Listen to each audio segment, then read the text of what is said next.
here's the thing. Your LinkedIn is full with recipes and ideas and things that you can do with AI. But what happens if you don't actually have a team dedicated for the creation of those projects? What if these are not even projects or feature? Those are just tests that you want to run, but they are homeless. No one is there to actually care and maintain and to track what happens with them. So there is a good reason why I call this product management in real life, because this is the name of the newsletter of our esteemed speaker for today. Amy Mitchell, I am so excited to have you join us here on stage with us today, because you are the person to talk about how do we turn this magnificent idea of features with AI and tests and projects into something that can actually live in small organizations and big organizations alike. Amy is product management professional, the principal product of a manager at Dell. But as I said, she is here today as the author of her newsletter, Product Management in Real Life. Subscribe. You want to read this one. And what we are going to talk today is exactly that. How do you actually give a home to all of your AI initiatives? So, Amy, I'm so happy to have you here with us today. What's up? Hey, Mariah, thank you for having me here. And I'm going to tell you about some of my experience as a product manager. What happens when you have one of these types of projects without a home? Maybe you have AI adding to a workflow, adding to your product. And what do you get? There's no headcount. But if you say, oh, I can't do that, then you're going to fall behind. That's correct. So, Yeah. yeah. Now, in So real what are we life, gonna? oh, I apologize, Amy. Continue, please. Yeah. There was some delay. Didn't know you were saying something. So what this talk is about is when you have one of these homeless projects, a product initiative, adding AI to your workflow, and your organization can't really absorb this. And no headcount isn't the right answer either.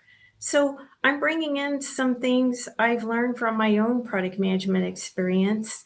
Even though I work in a big company, we can't just add people at the drop of a hat. So I'm going to bring some stories from a project where I've gotten it almost all the way through and into implementation. And then there's earlier day things like, oh, hey, let's add AI to our workflow. Loving that. Now, as the name of the newsletter goes, it's in real life. So it means you are up for some challenges and challenging questions from the audience. What Amy is going to do is to answer all your questions, big and small alike, at the closing of the session. So you have, guys, about 20 minutes to come up with all the craziest, most interesting questions you can come up with as to how to make sure that your AI initiatives are not to be homeless. So this is your call to action, guys, wherever it is that you watch us right now. LinkedIn, Facebook, or YouTube. YouTube, go ahead, please. Introduce yourself in the chat. Let us know who you are, where you're from, what is it that you do, and then tell us what is the biggest, most difficult challenge you had to face when it came to giving a home to AI features, building a team around AI features. Maybe it's a one person team. That happens as well. And maybe, most probably, this person is you, this one person. So, this is what we are going to do today. And we have Amy with all the answers. Can't wait to see the questions you guys will submit in the chat. Amy, the stage is all yours. Thank you so much. Thank you, Mariah. Yeah, so we are going to talk about real world. You've probably seen this. You have one of these homeless projects. It's not really a feature. You can't jump into a PRD. It's not really part of a big program. Like, hey, let's add AI to our workflow.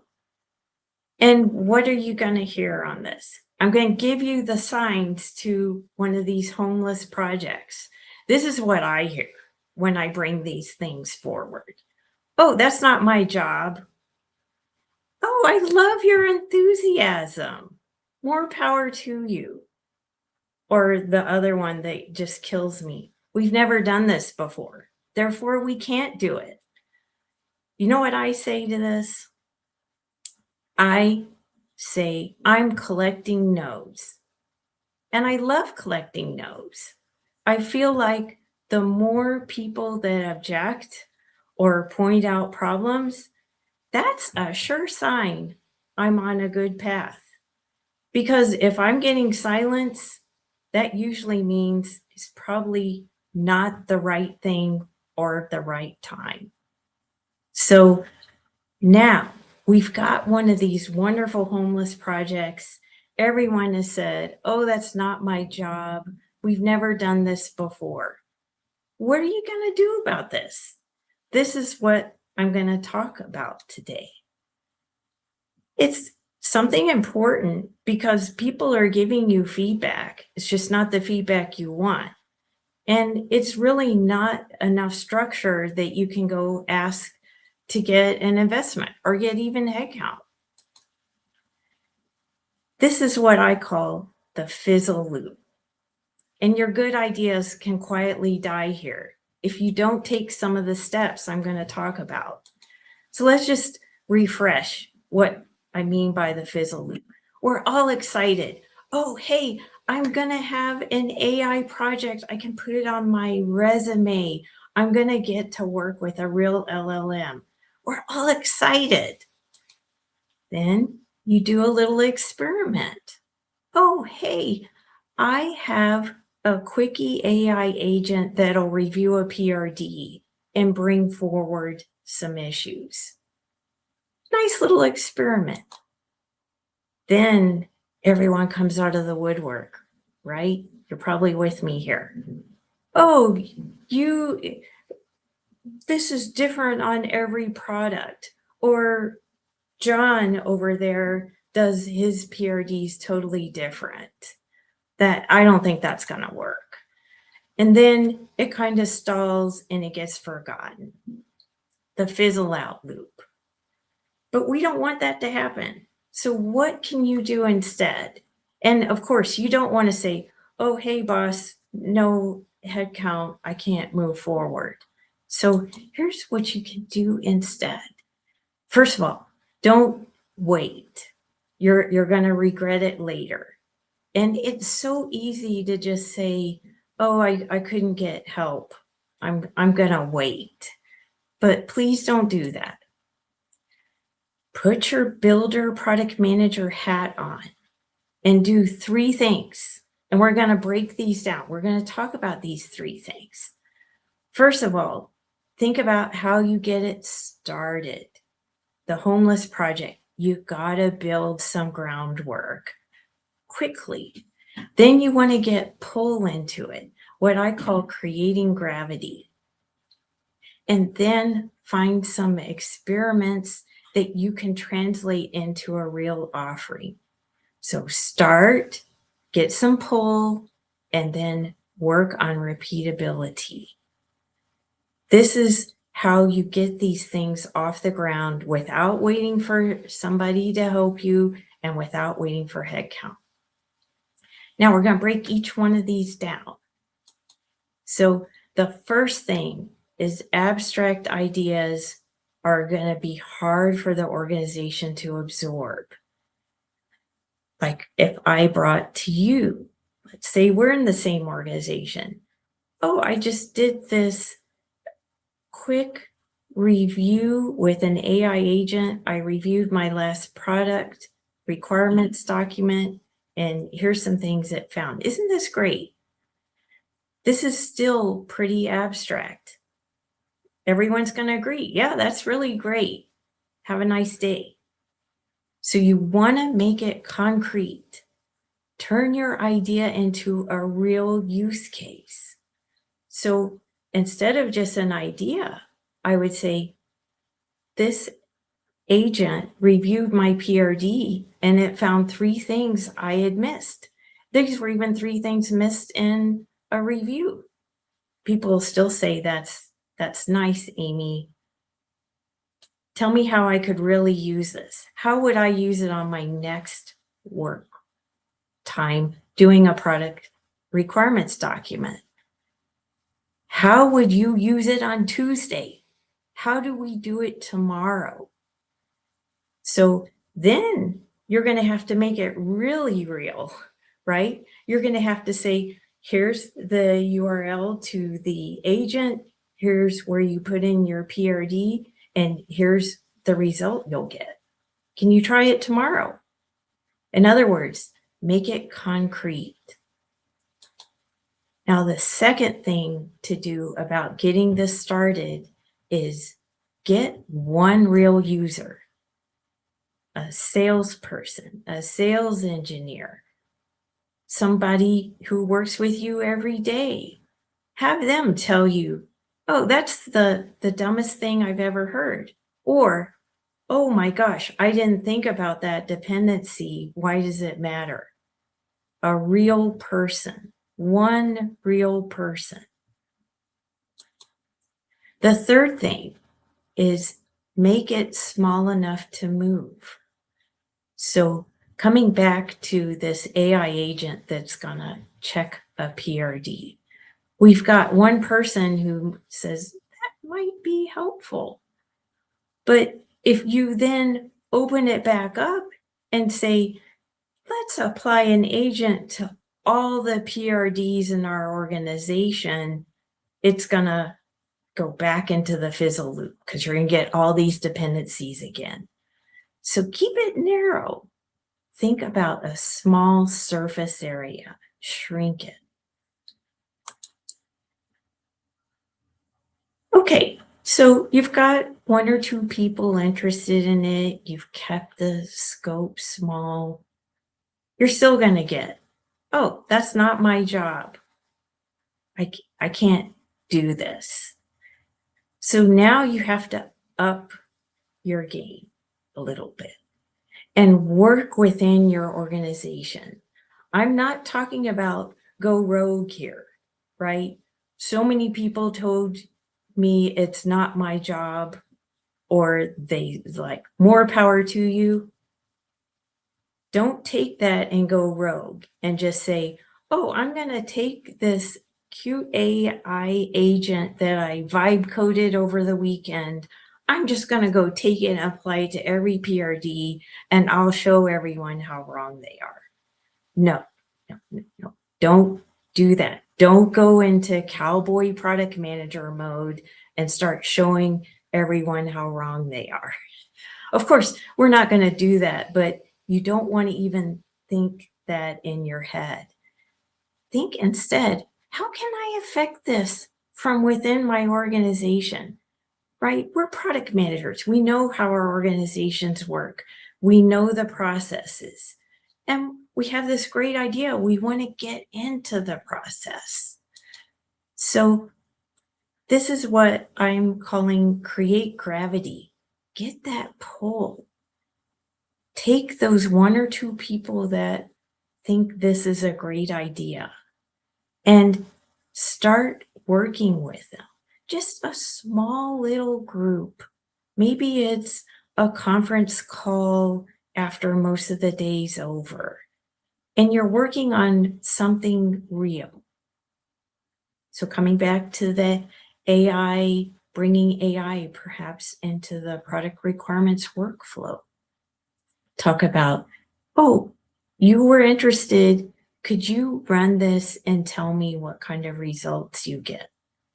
And then you're going to get some problems that'll come up. Your person who is interested is going to say, oh, gee, I have different product data than you. How do I use my differences? And you're still working on a few things. You're not making this thing huge. And another key point, once you start this, you start getting people involved and they become co-creators with you. A co-creator is not going to throw rocks at your idea. They're going to say, oh, we need to go find this document so that the AI agent could work on the product requirements document. If you don't have that co-creator, there's a lot more chance that someone's going to say, oh, this AI agent idea is no good because every product is in different markets and has different processes. But now you got a co-creator. You're going to build out. And this is what really leads to the momentum, because you and a couple of co-creators are going to say, oh, I ran the AI agent against my product requirements and it found I had a dependency on IT that I had overlooked. You have a better chance now that other people are going to say, I want that too. Could I try it out? You start getting some momentum. This is the pull I'm talking about. Then you can start thinking about some more scaled experiments here. But remember, we're still talking about a homeless project. So you've got a couple people interested. You've made it real enough that you can do something tomorrow. And then what happens? You're going to hit what I call the handoff cliff. So you've got a couple of key people looking at this, and then you're going to think, this needs to be repeatable. I need to get this out to a broader team. Let's start finding some business results here.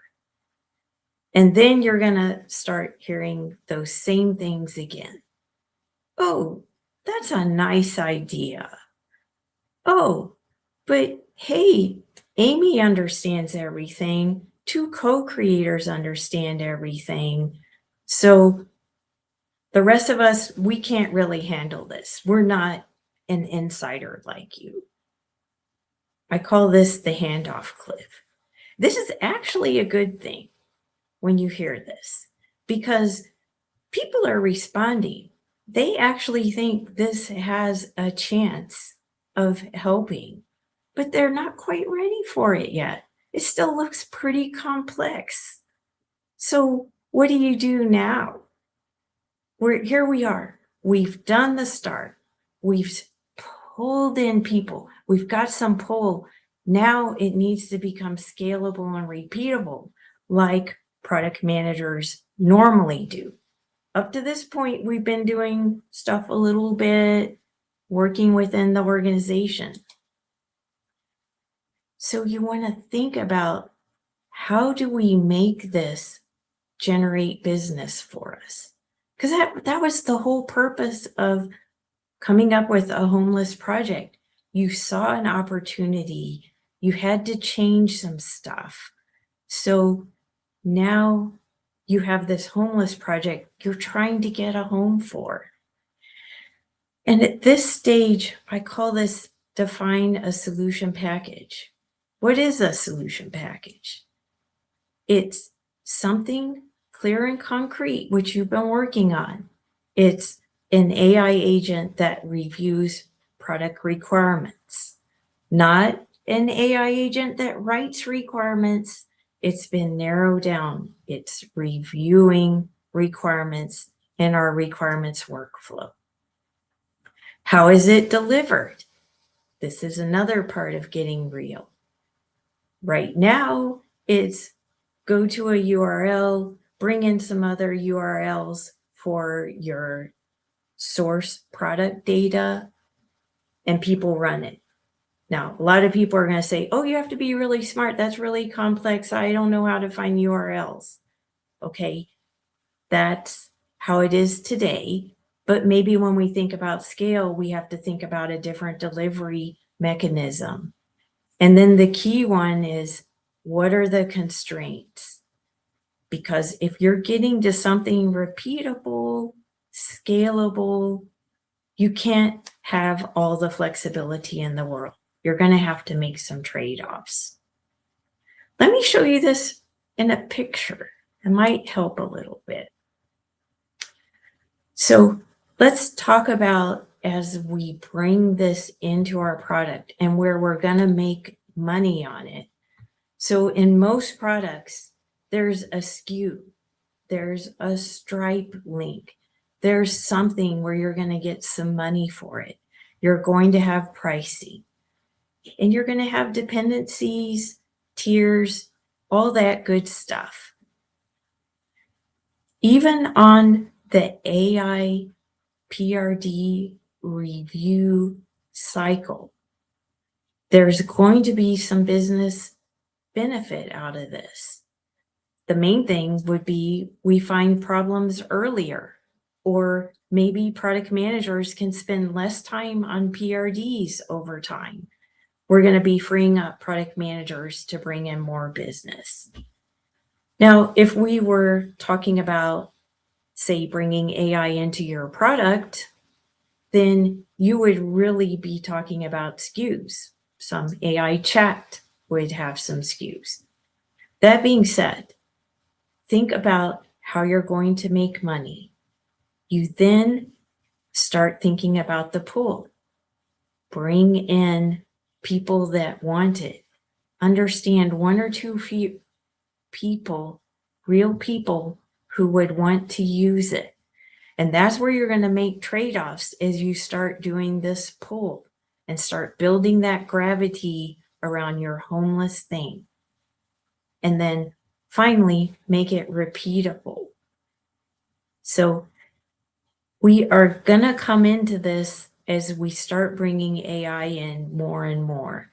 AI is very dynamic.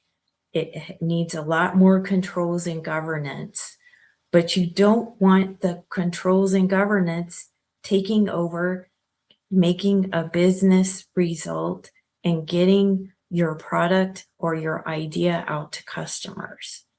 So this is going to hit us a lot more in the AI world than a few years ago, where we would be looking at a product or a solution or a feature.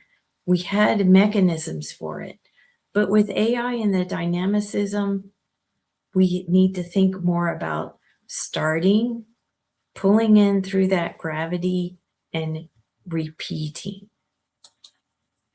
So let's talk about just a little bit more as we think about the repeatability, because this sounds easy, but when you're in the trenches trying to get this done, it gets hard quick. And the flexibility feels so good. Yeah, our AI agent that reviews PRDs, it can actually prevent any problem from getting out to the field. Yeah, that's nice and easy, but we know that it doesn't happen that way. So a lot of what we're doing during this pulling stage, and also as we start getting repeatability, is we're evaluating a lot of complex trade-offs. And we're taking some of the flexibility away so we can repeat it and go broader and scale. And we have to also keep in mind these handoff challenges, the handoff cliff. And as you do these things, you start eliminating flexibility, but you're going to start seeing your idea grow. And the first sign you'll see is the team is going to say, oh, we decided customers in the cloud space are not our target right now. So we're not going to address cloud-based offers just yet.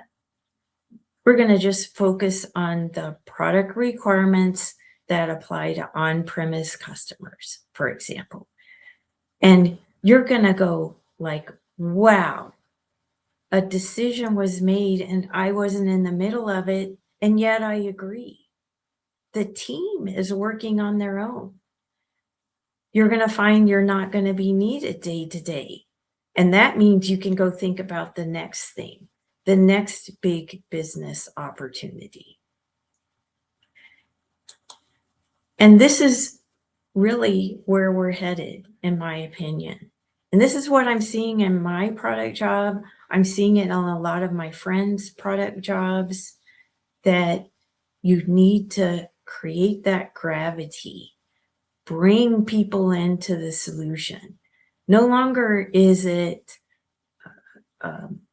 define some requirements, go align your stakeholders, ship your features. Now it's start and realize that maybe your organization can't handle it, create that momentum and pull, and then turn it into something repeatable. As we see AI coming in more and more and our products become complex systems, this is what we're going to see. So it's coming for us. Don't wait for that head count. Go create something real, one real person, something real, something you can do tomorrow, and then your organization will respond. Thanks a lot. Looking forward to your questions. That was great and to the point, Amy. Thank you so much for that. That was lovely. And we already have some interesting questions from the audience. But before we dive in, you talked a little bit about money. And I think this is a point that we need to spend some a little bit more time talking about. So you have vast experience, not just within the product management world, but also within the politics of product management. I can already see the smile. You know what I'm talking about. I got into the juicy stuff. So tell me, how can a product manager best position themselves within the company, and what lingo should we use when we approach these new initiatives, these new AI initiatives, but actually it goes to everything and anything, in a way that can like lower the level of politics that we may meet afterward, because money is money is money. And we are going to hear something about it's too expensive, it's going to require too much, the return is not going to be worth it, etc., etc. So give us all the little hints, all the little things that you've learned throughout the years. Yeah, there's a couple things to tell you about. First of all, talk about your customer and your customer problem. Executives and individual contributors want to know, how can you help a customer? So when you talk abstract, one way to bring it down is how you're going to solve a customer problem. And once you talk about solving a customer problem, that gets into, how am I going to save their costs, which turns into return on investment, which then the executives are going to perk up. So I can save every customer 10 hours a week. That is going to make it pretty clear what the return on investment is. So that's the cost side. The other side is the revenue side. So when we think about our executives, they're interested in the revenue, the costs, and the risks. So you can also calculate what the potential is. And this is another key thing I always tell people: have a point of view. It might be wrong, it might not be, but executives need to know that order of magnitude. Is this going to get us $100, $1,000, or $1 million? And be ready to be uncomfortable, especially people that have come out of an engineering environment like me. It is very uncomfortable to say to a senior executive, oh, here's the customer problem, I'm going to save them lots of time. And If you stop there, you're gonna get a bad label and probably not get what you want. So you have to push yourself to say the potential or the target.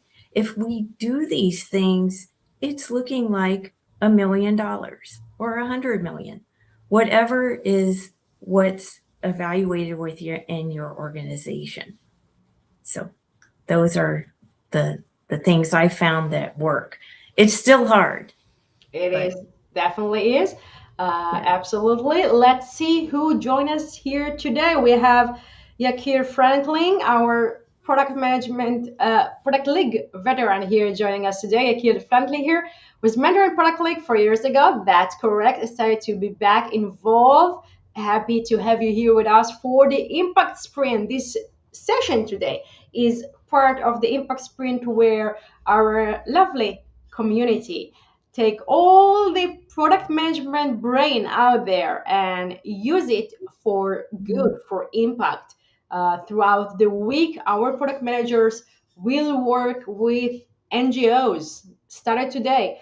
They already got some project running, working with NGOs around the world, and it's just exciting to see how we take this know-how and we spread this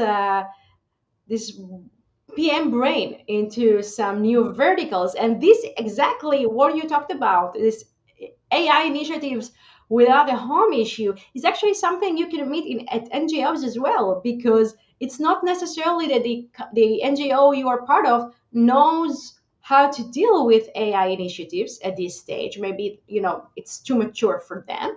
They are not there yet. Maybe they don't have the money yet, so you don't even know how to deal with or how to think about it, and especially not how to assign a team to that. So everything that we are talking about here today, that you, Amy, talked about here today, goes to all types of organizations.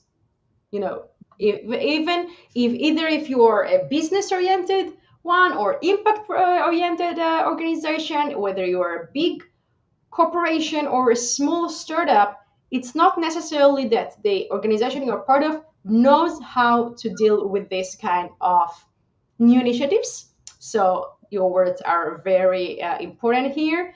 We have Yana joining us, and thanking you for your introduction and what you shared. We have Bear joining us.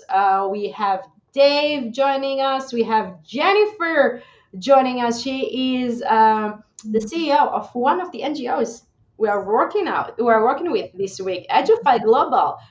So it's really exciting seeing her here today. And Sivan, we have wonderful people here in the audience. Anirudh is one of the product managers who joined us for this mission of this impact sprint. And now it's questions time. So Alicia is asking, per your make it concrete fast point, how does this approach differ from an MVP? So That's a good what is it question. about AI that it's a little bit different than other initiatives we may come up with at the organization? Right. The dynamicism of AI brings a lot of different things to the table. For example, you're going to have to think about ongoing evals, right? Once you put something out there with AI, even for an internal tool that's going to help your team, you have to keep your eye on it. These AI tools can drift. The source data that they're using can also drift. And so you have to think about ongoing maintenance. Whereas on an MVP, you would say, well, what's the smallest thing I could do? Which is part of what we're thinking about here. But we want to think about the smallest thing with a real person and over a time scale. So this isn't simple sustaining type of, oh, I'll patch it when there's something wrong. You need to think about the data coming in and then continuing to evaluate it over time. Loving that. Thank you for that. Annie Ruth, and I hope I pronounced your name correct your name correctly. I apologize in advance if I did not. He's asking about scalable architecture versus speed and go to market because these are trade-offs that go into everything that we do. But these are especially the trade-offs that we meet when we are working on any AI initiatives, right? So, how do you deal with that? What is your approach with that? Yeah, that's another area, and a lot of people have been looking into this as well. What I have been doing myself is, first of all, think about how you're going to talk to your customers even before you put it out there, and start getting a feel for your customers. Or do they even want to get an AI answer to them? Maybe they would prefer to just see a suggestion, or this is the assumption of how I came up with this.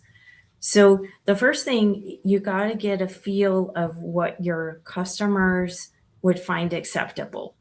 So you might have a highly technical set of customers that'll say, yeah, don't give me all the stuff about how you got here. Give me the doggone answer. So that's one thing. Then you're going to have to think a little bit differently about your go to market material, because the go to market material can't be, oh, hey, AI Insight now, or we're now AI powered. That's not real. You need to say what it is really doing, and then you can mention maybe on the site, oh, it's AI. But you've already checked before about your customer's tolerance or what their mindset is about it. That's going to guide you on your material. And then be sure on your material that it's something real for your customers. And then think about what you want to say about AI. Fantastic, loving that. Emmy, of all the important things that you said today and you taught us today, what is the one thing that you would like everyone to keep in mind when they build their next AI initiative?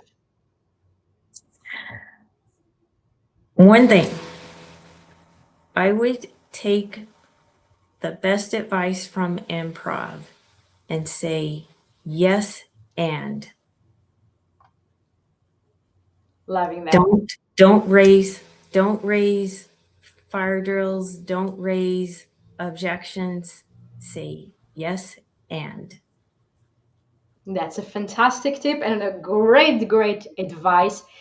Amy Mitchell from Denver, Colorado. Guys, if you didn't already catch on her newsletter, Product Management in Real Life, you'll find a few gems there, product management gems.